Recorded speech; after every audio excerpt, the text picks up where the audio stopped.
지식이라는 거는 그냥 존재합니다. 가치 판단은 결여가 되어 있다고 설명을 드릴 수가 있어요. 여기에 여러분들이 이 관련된 지식에 여러분들이 옳고 그른지에 대한 판단력을 적용을 하고요. 그리고 이것이 무엇이다라는 통찰력을 얻어낼 수가 있으면은 그 순간 지식은 지혜라는 단계로 넘어가게 됩니다.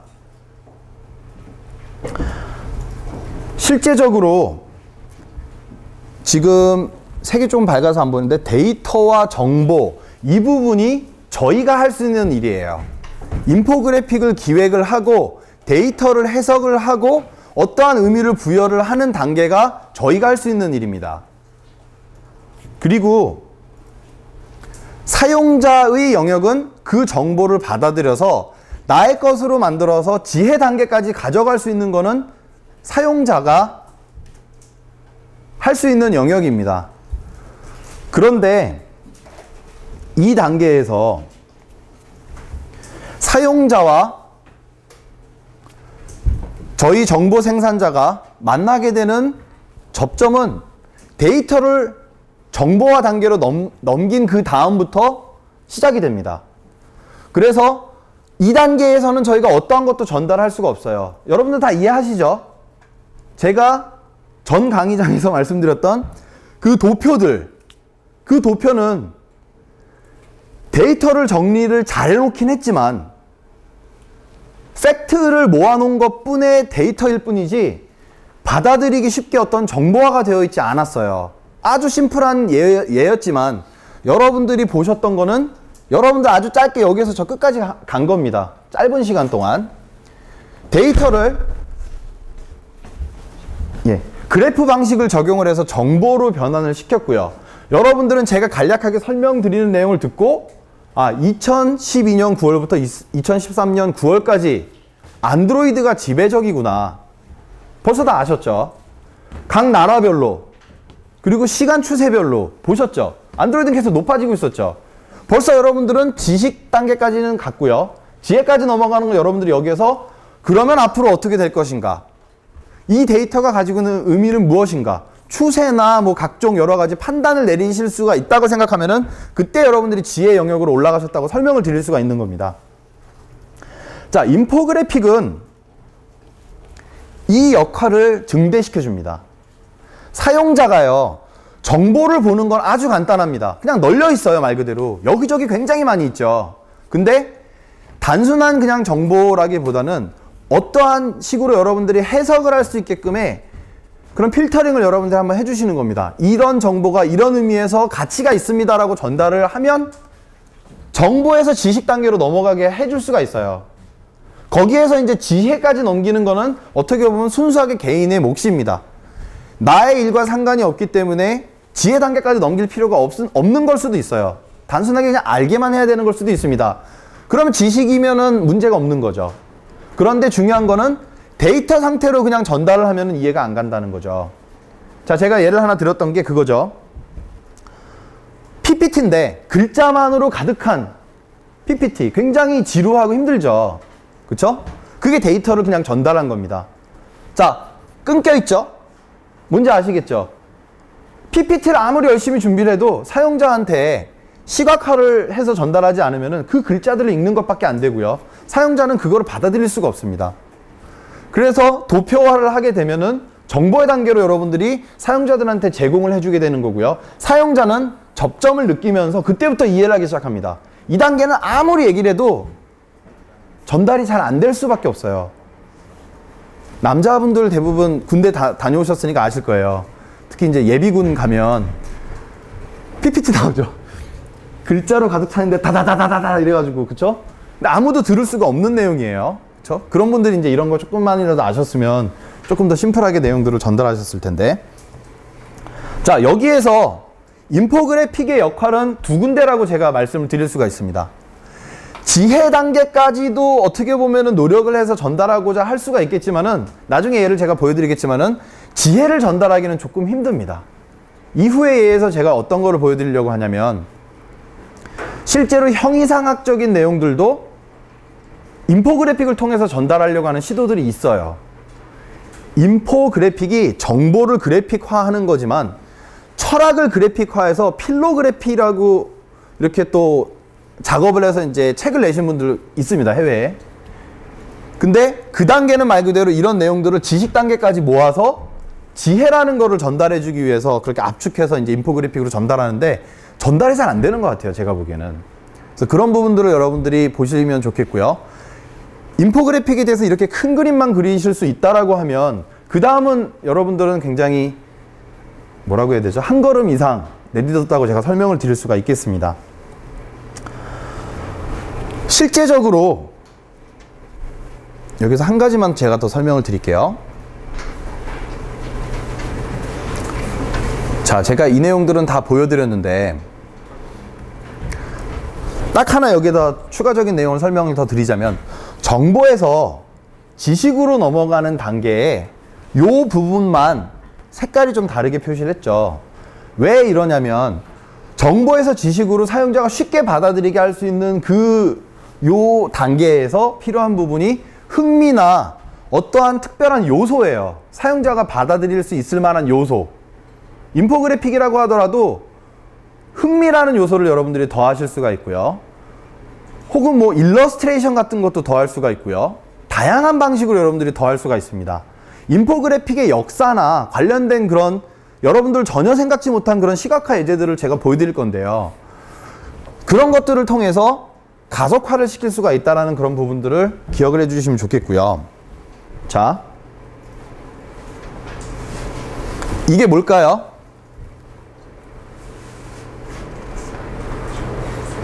강남스타일이죠, 강남스타일. 어떻게 하면 강남스타일 댄스를 출 수 있는가? 이거 말로 설명 못하죠. 말로 설명하실 수 있는 분 있으시면 나와서 설명해 주시면 참 재밌을 것 같습니다. 그쵸? 그림으로 덧붙여서 이런 식으로 설명을 하고 있는 거죠. 주인공은 계속 파란색으로 단계별로, 그쵸? 그리고 밑에 설명도 자세하게 곁들여져 있어요. 그리고 화살표를 이렇게 손을 어떻게 움직이는지까지도 대략적으로 이렇게 설명해 주고 있습니다. 그래서 몰랐는데 12단계까지 있구나. 춤을 추기 위해서는 12단계를 마스터를 해야지만 할 수 있겠구나. 그리고 주변에 이런 백댄서들이 나와서 같이 어울려주면 조금 더 신나겠구나. 그쵸? 그래서 단순하게 그냥 그래프나 뭐 파이 차트, 도표 뭐 이런 형식을 떠나서 일러스트레이션적인 부분도 여러분들이 가미를 시킬 수 있다는 것을 보여드릴 수가 있겠고요. 그리고 아까 제가 모바일 운영체제의 점유율에 대한 그 표를 보여드렸지만은 똑같은 데이터도 다양하게 해석할 수 있다는 부분을 여러분들은 배우셨을 거예요. 자, 똑같은 강남스타일인데 다르게도 표현을 하는 내용이 있습니다. 수많은 댄스는 다 제껴두고 가장 핵심적인 강남스타일의 이게 말춤 있죠. 말춤만 배워보자.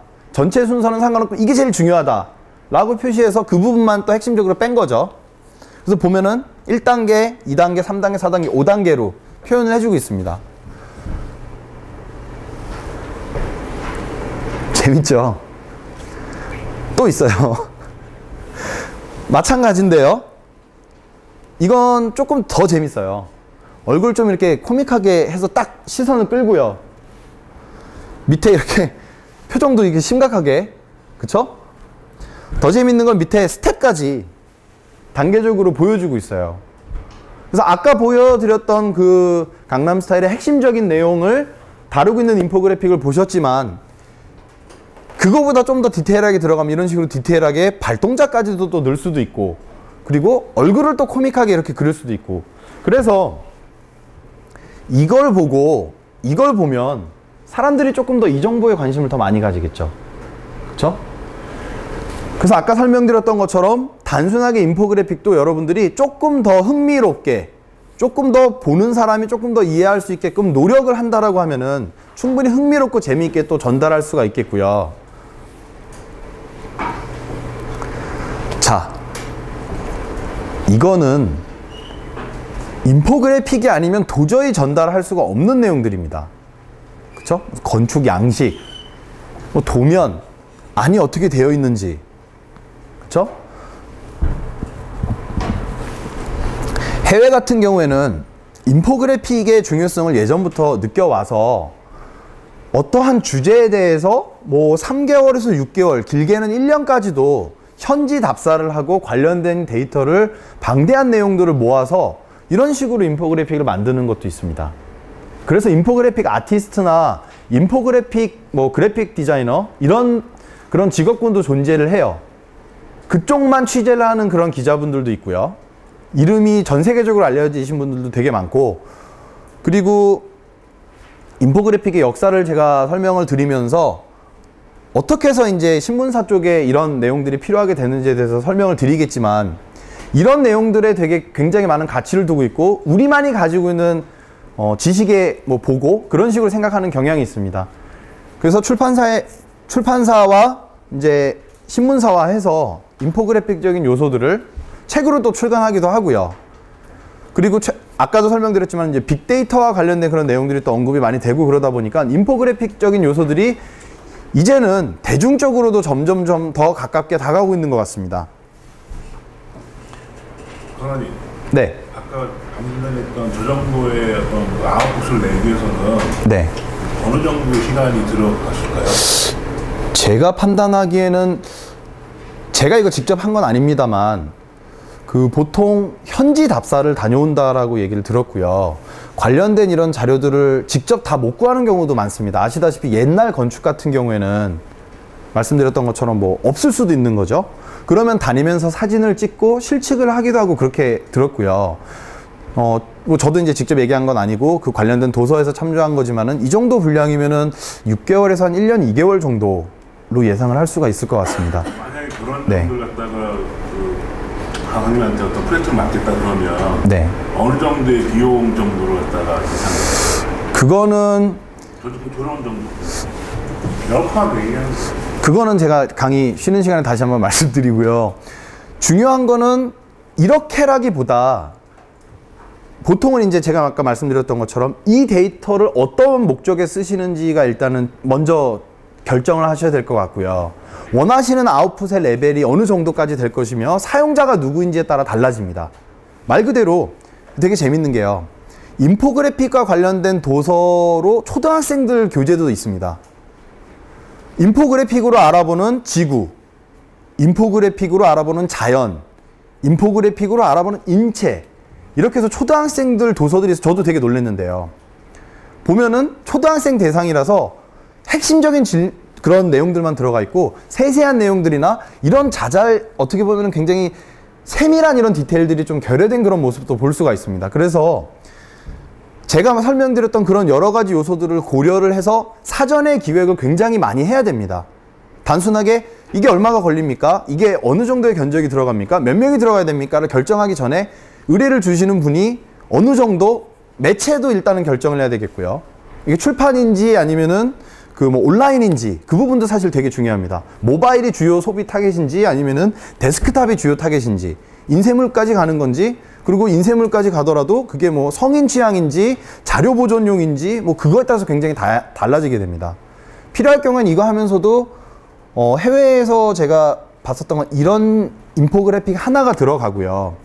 뒤에 참고 문헌이 보통 표기가 되는데 그게 거의 한 20페이지 가깝게 가는 걸로 들었고, 해외 현지 라이브러리에 가서 이렇게 자료들 모으기도 하고 그런 것도 많이 봤습니다. 그래서 전문 영역이 존재한다라고 하는 거는 그만큼의 노하우나 그만큼의 그게 필요해서 그런 게 아닌가라고 생각을 합니다. 네, 답변이 되었습니까? 네. 자, 더 재밌는 예가 있습니다. 방금 보여드렸던 거는 어떻게 보면 굉장히 하드한 내용이죠. 건축 양식 이런 식으로. 그리고 보면은 굉장히 깨알같이 글자들이 적혀 있죠. 이게 뭘까요? 다행인 거는 여러분들이 멀리 계셔서 글자를 지금 거의 못 보신다는 점.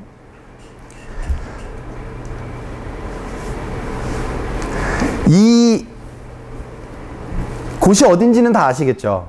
미국입니다, 일단. 이 인포그래픽이 표현하는 거는 맥도날드와 내가 갈 수 있는 거리를 표시한 겁니다. 내가 맥도날드를 가는데 시간이 덜 걸린다면 그만큼 점들이 박습니다. 근데 아시다시피 이쪽 지역은 맥도날드까지 가려면 시간이 꽤 걸린다는 걸 의미를 하고 있는 거죠. 어떻게 보면 별거 아닐 수도 있지만은 굉장히 의미심장한 내용입니다. 각 나라별로 뭐 맥도날드의 그 버거 값을 가지고 환율을 비교를 하기도 하고 그러죠. 그쵸? 그 나라에서 맥도날드를 뭐 얼마에 먹느냐에 따라서 맥도날드 그 환율이 있다라고도 얘기하는 것처럼. 그래서 인포그래픽을 이렇게 여러분들이 생각지도 못했지만 이런 식으로도 또 표현할 수도 있고요. 이런 정보를 또 담을 수도 있고요. 지도상에. 자, 이것도 제가 한번 보여드리겠지만 이 데이터는 지금 색이 잘 안 보이고 있는데요. 역시 미국입니다. 제가 지금 보여드리기 이전의 도표는 맥도날드와 관련된 그런 수치인데 지금 보여드리는 내용은 그 트위터와 플리커의 API라는 게 존재합니다. 무슨 얘기냐면 API는 여러분들이 프로그래밍을 할 때 그 서비스를 제공하는 곳에서 어떤 데이터들은 가져다가 써도 된다라고 오픈해 놓은 그런 프로그래밍 가능한 코드들의 모음이에요. 데이터들을 여러분들이 액세스를 어떤 것들을 할 수 있는지를 알려주는 그런 창고와도 같습니다. 에릭 피셔라는 분이 See Something or Say Something이라는 그 제목으로 2011년도에 플리커는 주황색 그리고 트위터는 파란색으로 해서 표현을 한 내용입니다. 그래서 이게 어떻게 보면은 별 의미가 없겠지라고 설명할 수도 있지만은 보면은 어떤 지역은 플리커가 유세하고 어떤 지역은 트위터가 유세하고 양쪽을 다 올리면 하얀색 점으로 표시가 됐어요. 그래서 그런 것들도 이렇게 보면서 그리고 이게 지금 되게 잘 보이진 않지만 되게 아름답습니다. 그렇죠?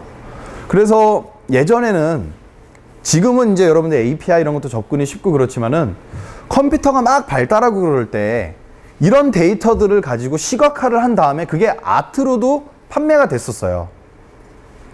인터넷이 그렇게 활발하지가 않았었기 때문에 이런 데이터들을 가지고 시각화를 하는 게 새로운 접근으로도 받아들여졌지만 지금은 어떻게 보면 굉장히 평범한 내용이 될 수도 있습니다.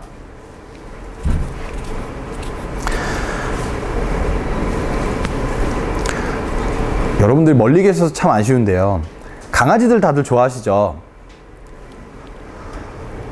이건 뭐냐면 존 브라운리가 강아지의 진화라는 내용으로 강아지의 종과 강아지가 어떠한 분류로 되어 있는지도 표시한 이런 내용도 또 인포그래픽으로 표현된 내용을 보실 수가 있습니다.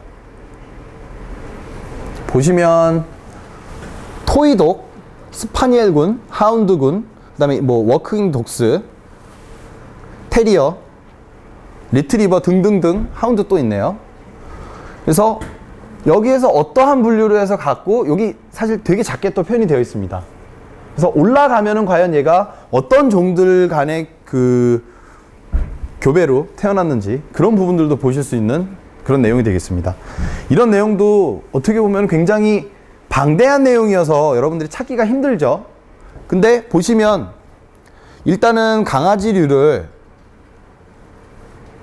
귀엽게 표시를 해놨죠. 그래서 원하는 강아지의 타이틀을 보고서 내가 좋아하는 강아지는 뭐 코코 스파니엘이다. 그러면은 스파니엘 군으로 가서 이 중에서 어떤 개일까 하면서 역으로 갈 수도 있겠고요. 그렇죠? 내가 전에 알고 있던 강아지가 뭐 어떤 종이었는데 알고 보니까 이름을 잘못 알고 있었다. 뭐 이런 것들도 한눈에 쉽게 파악할 수 있게끔 해주는 그런 역할도 해주고 있습니다.